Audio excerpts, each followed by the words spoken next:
Sharing is caring. दोनों भाई नाश्ते की टेबल पर बैठे थे। प्रियंका, मेरा नाश्ता कहाँ है? भाभी, मुझे भी ऑफिस के लिए लेट हो रहा है। इस पर प्रियंका किचन में से दोनों के नाश्ते की प्लेट्स लेकर बाहर आती है। लो भाई, आप दोनों का नाश्ता। किसी को भी 1 मिनट का सब्र नहीं है। ये प्रियंका का ससुराल है, जहाँ कोई औरत ना होने की वजह से शादी वाले दिन से ही घर के साथ दोनों भाइयों की जिम्मेदारियां प्रियंका संभाल लेती है। दोनों भाई शांति से नाश्ता कर रहे होते हैं कि अंकुश अपने भाई की प्लेट से पराठे का एक टुकड़ा उठा लेता है। आपको पता है ना, मैं खाना शेयर नहीं करता, फिर भी मेरी प्लेट में से खाना जरूरी है क्या? अरे हद हो गई है, मुझे नहीं खाना अब। अंकुर गुस्से में नाश्ता छोड़कर टेबल से उठ खड़ा होता है। अरे, ये कैसा बिहेवियर है अंकुर? एक टुकड़ा ही तो है। एक हो या आधा, मुझे भूख लगी है तो ये सिर्फ मेरा ही है। उसे भी किसी के साथ शेयर करने बैठा तो भूखा नहीं रह जाऊंगा। अरे बाबा ठीक है, अब इस पर भी लड़ाई। दूसरा बना देती हूँ, पर प्लीज ऐसे खाना बीच में छोड़कर मत जाओ। इससे अन्न का अपमान होता है। ओ प्लीज भाभी, ऐसी कोई चीज होती ही नहीं है। आपके पास पैसे हैं, खरीदो और खाओ। अगर नहीं खाया जाए तो फेंक दो। अरे दुनिया में सब यही करते हैं। अंकुर बैग उठाकर ऑफिस के लिए चला जाता है, जिसके पीछे उसका बड़ा भाई मायूस सा घर में खड़ा रह जाता है। जिसने बचपन से सोने की चम्मच में खाया हो, उसे दुनिया के बारे में क्या पता होगा। वैसे गलती तो हमारी ही है। अगर कभी बचपन में ही सही गलत का फर्क सिखाया होता तो आज ये हाल नहीं होते। आप फिक्र क्यों करते हैं जी? भगवान है, वो जो भी करता है सबकी भलाई के लिए ही करता है। और जब वो चाहेंगे तो अपनी तरह से अंकुर भैया को भी सब कुछ सिखा देंगे। पत्नी की बात पर विश्वास कर अंकुश भी ऑफिस चला जाता है। सुबह से दोपहर होती है और अंकुर लंच करने ऑफिस के पास वाले रेस्टोरेंट में पहुंचता है, जहां वो एक साथ बहुत सारा खाना ऑर्डर कर देता है। सर, क्या कोई आपको ज्वाइन करने वाला है? नहीं तो क्यों? अब कुछ नहीं सर, ऐसे ही। वेटर चला जाता है और कुछ देर में अंकुर का ऑर्डर लेकर वापस आता है, जिस पर अंकुर सब डिशेस में से थोड़ा थोड़ा खाकर बाकी ऐसे ही छोड़कर बिल देकर चला जाता है। वाह भगवान, तेरी माया।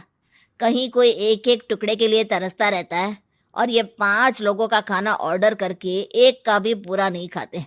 पैसे वालों की माया।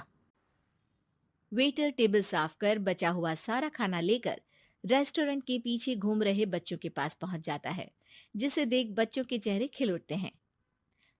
वाह, आज इतना सारा खाना आया। थैंक यू भैया।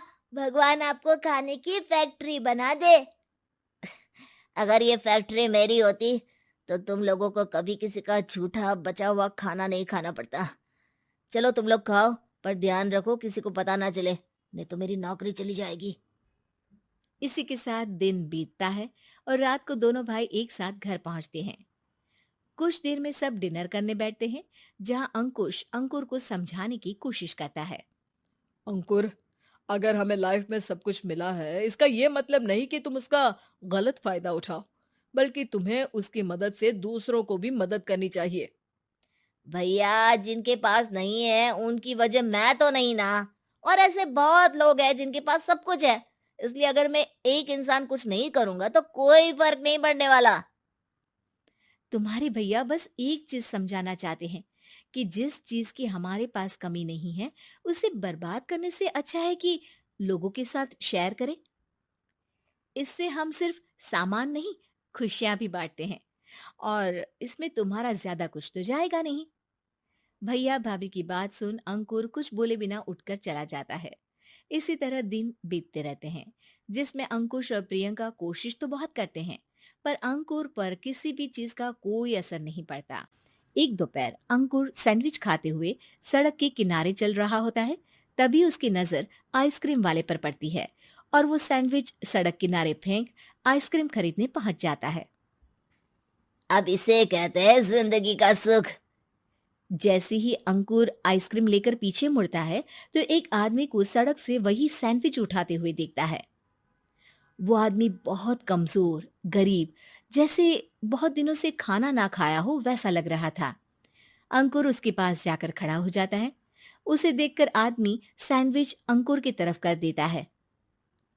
आपको भी खाना है क्या? क्या हम इसे आधा आधा कर ले? मुझे बहुत भूख लगी है। वो मेरा ही झूठा सैंडविच है। तुम दूसरा खरीद कर क्यों नहीं खा लेते? इसे क्यों खा रहे हो? अरे भैया, अगर खरीदने के पैसे होते तो 4 दिन से भूखा नहीं घूम रहा होता। हैं? क्या? तुमने 4 दिन से कुछ नहीं खाया, फिर भी इस आधे सैंडविच को मेरे साथ बांटने के लिए तैयार हो गए? क्यों? अरे भैया, पैसा नहीं है तो क्या हुआ, इंसानियत आज भी उतनी महंगी नहीं हुई, और ना ही उस पर अमीर गरीब का टैग लगा है जो हम उसे रख ना सके। पर अफसोस, आजकल लोगों के अंदर पोषण, खून या विटामिन से ज्यादा इंसानियत की कमी होने लगी है। आदमी की बातों से अंकुर को समझ में आ जाता है कि वो आज तक कितना गलत काम करता आ रहा था। इसके बाद से वो अपनी किसी के साथ शेयर नहीं करने और खाने को बर्बाद करने वाली आदत को छोड़ देता है।